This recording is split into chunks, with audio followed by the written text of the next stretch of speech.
módulo 3, que é estruturas de repetição. Bom, objetivos, então. Ao fim dessa aula, o objetivo é que vocês sejam capazes de identificar estruturas de repetição, repetitivas, né, de um problema, construir códigos com comandos while, tá, porque é o que a gente vai ver nessa aula. Depois, na próxima aula, tem outro comando, a gente vai para o comando for. Nessa aula, o comando while, e, por último, testar e simular programas com comandos de repetição. Aqui, então, como revisão, né, a gente vai pensar primeiro no que vocês viram por último com a professora Joyce, que são os comandos if ou if-else. Nas aulas anteriores, nós vimos como escrever programas capazes de executar comandos de forma linear e, se necessário, tomar decisões com relação à execução ou não de um bloco de comandos, que é o que o if faz. Ele verifica uma condição, se ela é verdadeira, ele executa um bloco, e depois que executa aquele bloco, ele sai do programa e executa o resto do programa normalmente. Se a condição for falsa, ele não vai executar nada daquele bloco que está dentro do if e vai passar para a linha imediatamente posterior à finalização do bloco. Tá? Então, como exemplo, tá? Então, a gente quer tentar escrever um programa que imprime todos os números inteiros de 1 a 4. Bem simples. Tá? O que a gente pode fazer é colocar uma lista de ifs. Tá? Frente 1, 2, 3, 4. E isso está resolvido. Não teria muito problema. E se eu quiser fazer mais de 1 a 100? Aí a gente vai escrever de 1 a 100. Um monte de print aqui. Para que isso, né? Além de dar trabalho, tem chance de ter erro, mais chance de ter erro de digitação e tudo mais. E se eu quiser escrever 1000? Se eu quiser escrever 100.000, eu vou fazer 100.000 prints aqui. Né? E se depois, em vez de escrever um número, eu quero escrever um número e um tracinho do lado. E eu já fiz 100, eu tenho que um por um modificar e colocar esse tracinho junto na hora de imprimir. Então, é inviável fazer dessa forma. Tá? Mas a gente consegue ver que isso aqui é uma repetição de praticamente o mesmo comando, vai mudar um parâmetro dentro, que é o que a gente está imprimindo. Então, é justamente o caso ideal para aplicação de um comando de repetição. Tá? Então, aqui, ainda a gente pode ter números variáveis. Né? Se eu quiser imprimir todos os números inteiros de 1 a n, só que eu não sei qual é esse n. Dado que o n pode ser qualquer número de 1 a 100. Então, dependendo do que for informado como n, se for informado 5, ele vai imprimir de 1 a 5. Se for informado 50, será de 1 a 50. Pode ser 100, de 1 a 100. E como é que eu faria isso sem uma estrutura de repetição? Eu teria que, primeiro, pedir para o usuário informar qual é o valor desse n. Né? Vamos supor que eu informe 50. Depois, ele vai imprimir o número 1, porque o menor número possível de n é 1, então o 1 ele sempre vai imprimir. Depois, para cada um dos outros, eu teria que ter um if. Se o número que eu imprimir fosse 1, ele já ia dar ia ser falsa essa condição, e ele já não ia imprimir o número 2. E depois, assim por diante, né? O número 3, o número 4. E eu vou ter que repetir isso 96 vezes a mais ainda, né? Eu já coloquei algumas aqui. Tá? Para saber que ele tem que parar de imprimir os números de acordo com esse número n. Então, se eu informei 50, até os 50 ele vai ser positivo, vai ser verdadeira essa condição. Depois dos 50, das verificações posteriores, vai ser falso, ele não vai imprimir. Imagina o tamanho que dá isso, né? O trabalho que dá isso. Tá? Então, aqui, nós observamos com atenção e percebemos que, nestes casos, blocos de comando são executados várias vezes, repetidamente, para obter o resultado. Bom, então como funciona a nossa primeira estrutura de repetição? Tá? Ela permite que uma sequência de comandos seja executada repetidas vezes. Encaixa com o que a gente está precisando para esse exemplo. Cada uma dessas execuções é chamada de iteração. Não confunda com interação. Tá? Interação é de interagir, de relacionar uma coisa com a outra. Iteração são ciclos que a gente vai fazer dentro do código. Então, a estrutura de repetição por exemplo, que ele repete 100 vezes, ele faz 100 iterações, tá bom? A execução termina quando o critério de parada é atingido. Ok, a gente precisa saber até quando a gente vai repetir esse bloco de comandos. Veremos o comando while, que implementa uma construção do tipo enquanto faça. Tá? Então, como funciona essa construção do enquanto faça? Tá? Então, aqui a gente tem um diagrama. Tá? É um diagrama de blocos. Eu acho que vocês já devem ter visto alguma coisa de diagrama de blocos lá em estruturas condicionais. Então, aqui eu tenho blocos que não me interessam, que vêm antes, não sei quantos tem, e outros que vêm depois. Tá? O que é importante é isso aqui. Tem uma condição.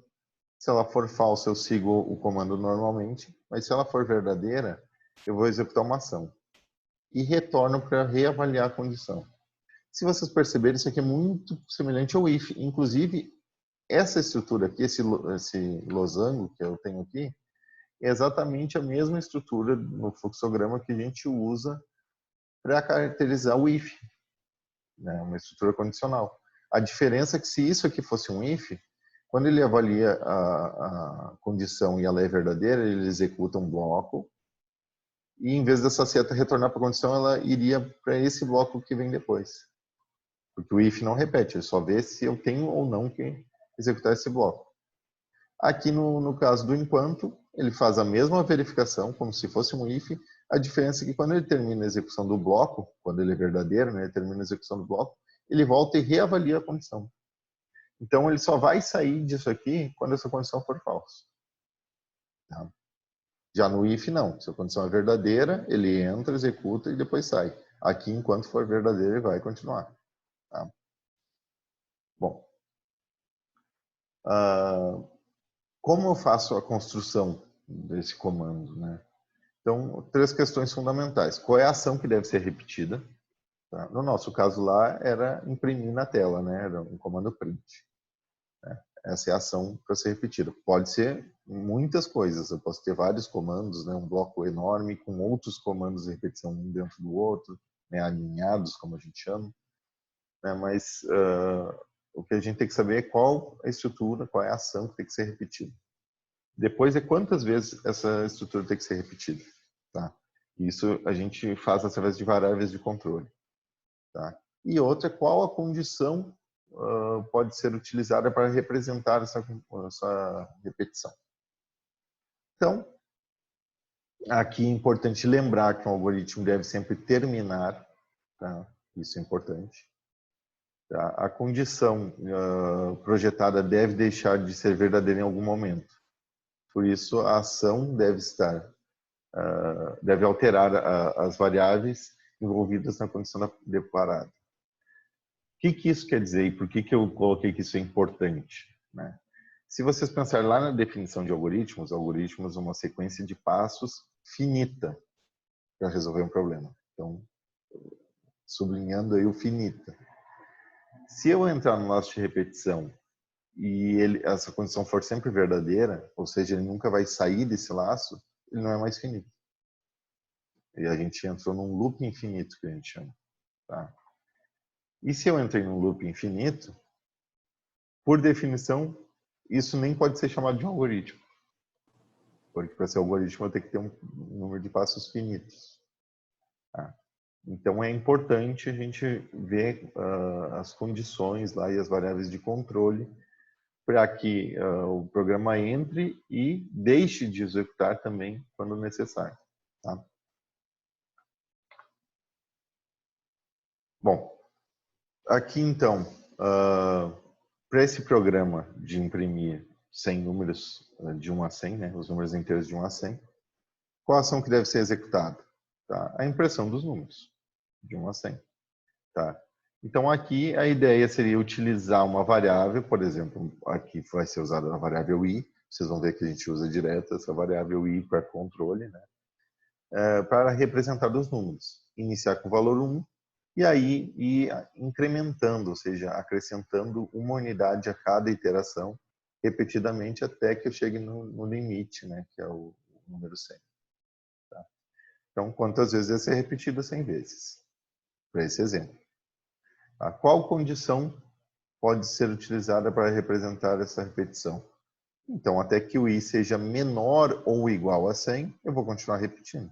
Ele só vai sair quando esse i valer mais que 100, porque eu passei do intervalo de valores de 1 a 100, que é o que eu quero que seja mostrado na tela. Tá? Então, aqui eu tenho um fluxograma, novamente, né, de como eu faria esse problema, a implementação desse programa. Então, a primeira coisa, eu tenho que iniciar a variável.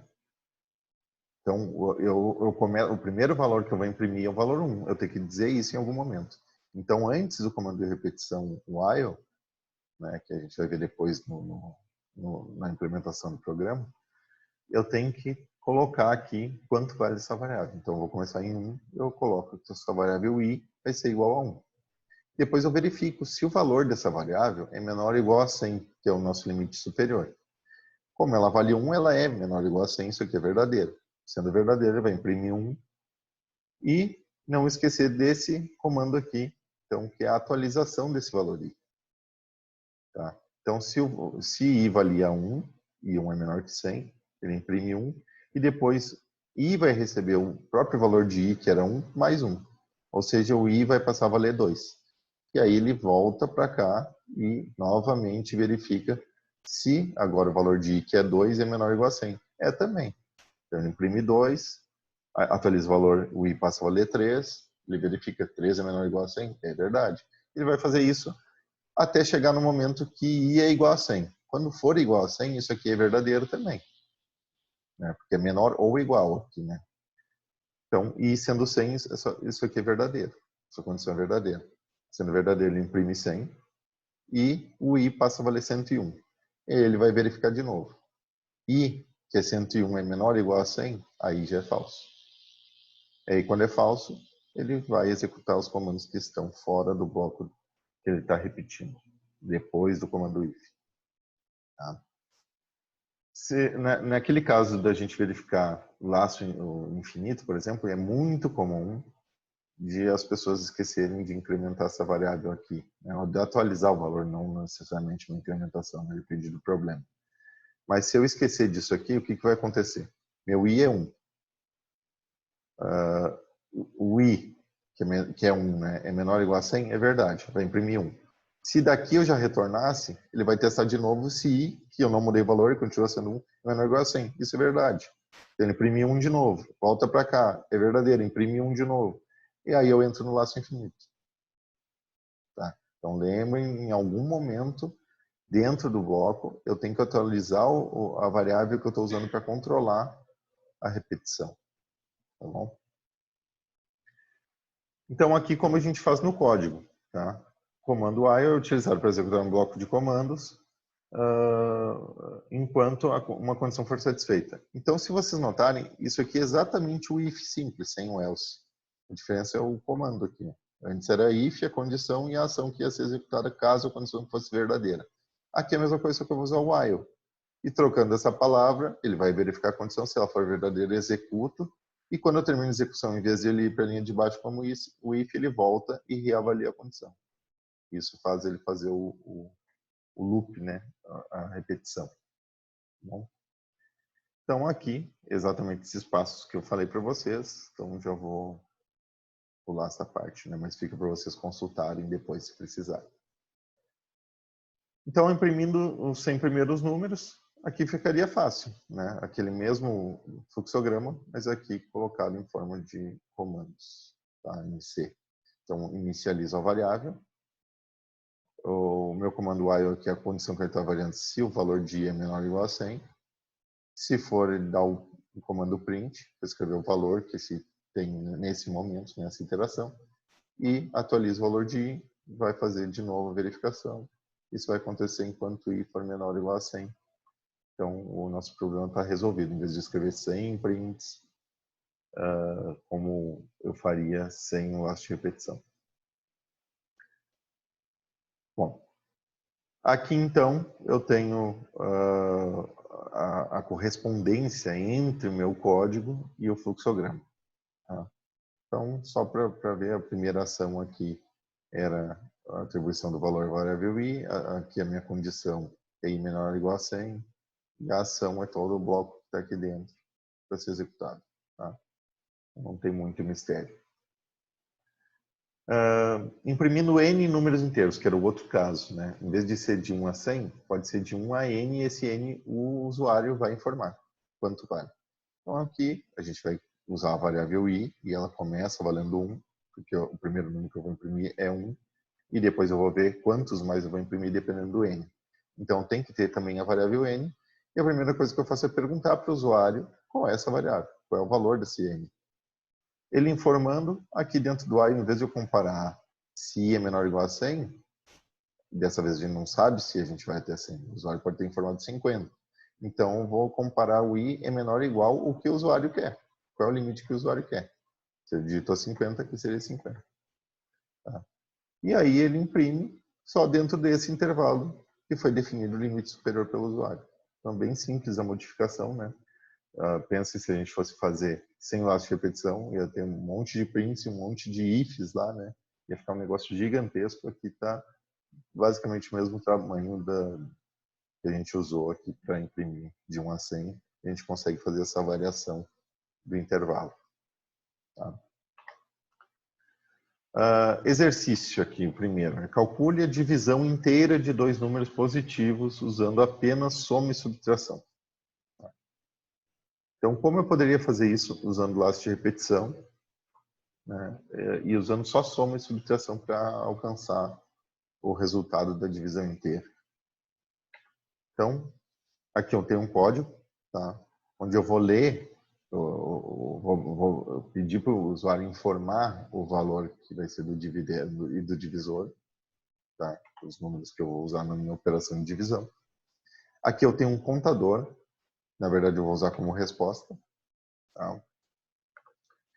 E dentro do while, o que eu vou ver? Se o dividendo é maior ou igual ao divisor. Tá? Enquanto isso for verdadeiro, eu atualizo o dividendo diminuindo o valor que ele tinha do valor do divisor. E cada vez que eu fizer essa atualização do dividendo, eu incremento o contador. Aí, por último, esse contador vai me dar a resposta da divisão inteira, tá? Não fracionária. Como a gente pode testar isso, se está certo ou não? Tá? Então, a primeira coisa que a gente pode pensar é simular o código. Tá? Antes de programar em si, a gente pode simular o código para entender. Claro que vocês podem executar o código lá e ver se a resposta está certa ou não. Mas isso não quer dizer que vocês entenderam. O ideal é que vocês façam essa simulação até entender bem, né? Pelo menos no começo desse conteúdo a gente tenta fazer simulações. Depois que vocês já pegarem essa parte mais fácil, aí vocês podem partir só para análise do código, tá? Mas precisa um pouquinho de experiência antes.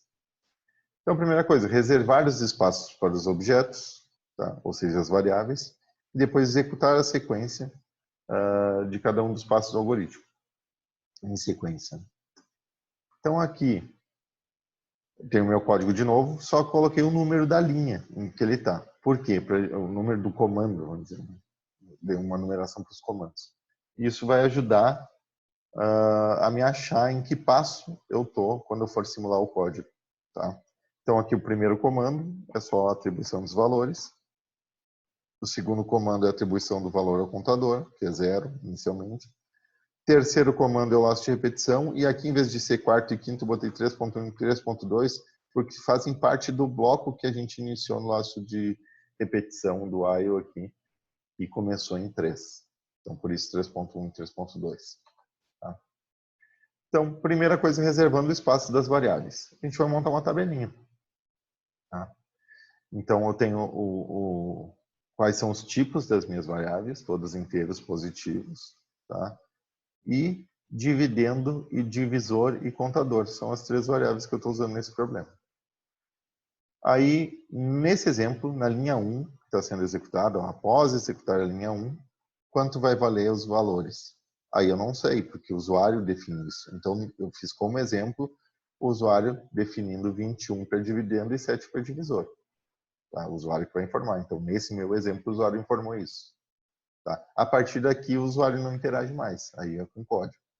Então, vou para a linha 2. Linha 2 só define aqui o contador que na linha 1 ainda era indefinido, porque eu não tinha executado essa linha. Na linha 2 aqui, que foi indicada, o contador passa a valer 0, porque foi esse comando que foi executado. A linha 3, eu não tenho modificação de valor. Tá? Então, eu não executo nada na linha 3 aqui dentro. Eu não tenho alteração de nenhuma dessas variáveis. Eu só faço uma consulta. Ele vai verificar se o dividendo é maior ou igual ao divisor. Dividendo é 21, divisor é 7. Então, é verdadeiro. Se é verdadeiro, eu passo diretamente para a linha 3.1. Ele vai entrar. Tá? Então, na linha 3.1, o que acontece? Ele vai pegar o dividendo, que era 21, tá? E vai diminuir o divisor, que é 7. Então, o dividendo vai ser atualizado para 14. Tá? Então, linha 3.1, dividendo é 14, divisor a gente não mudou o valor, contador também não. Agora, quando eu for para a linha 3.2, ele vai atualizar o contador. Então, contador mais é igual a contador igual a contador mais 1. Tá? Então, a gente pode usar essa forma simplificada, né, para fazer a atualização. Mesma coisa aqui, o dividendo, se eu quisesse fazer dividendo menos igual ao divisor, seria a mesma coisa do que dividendo igual a dividendo menos divisor. Tá? Então, na atualização aqui, meu contador que era 0 vai passar a valer 1. Na linha 3.2, passa a valer 1. Como ele termina o bloco de execução, ele volta aqui para cima. Como essa linha aqui eu não atualizo valor nenhum, eu não entro aqui na execução. Mas ele vai ver se ele vai entrar nesse bloco aqui ou não. Tá? E aí ele vai fazer a verificação novamente. Dividendo é 14, divisor é 7. Então, dividendo é maior ou igual a divisor. É verdadeiro. Então, a próxima linha que ele vai executar é 3.1 de novo. E 3.1 ele vai pegar o dividendo e diminuir do divisor. Então, o dividendo vai passar a ser 7. Tá? Linha 3.1, dividendo 7, divisor 7. E na linha 3.2 ele vai incrementar um valor do contador e vai passar a valer 2. Tá aqui.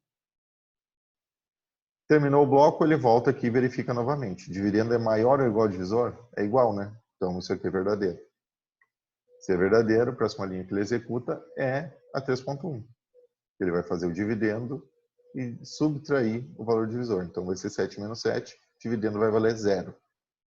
Tá aqui, dividendo 0. Depois disso, ele vai executar a linha 3.2, que eu vou incrementar aqui o contador para 3.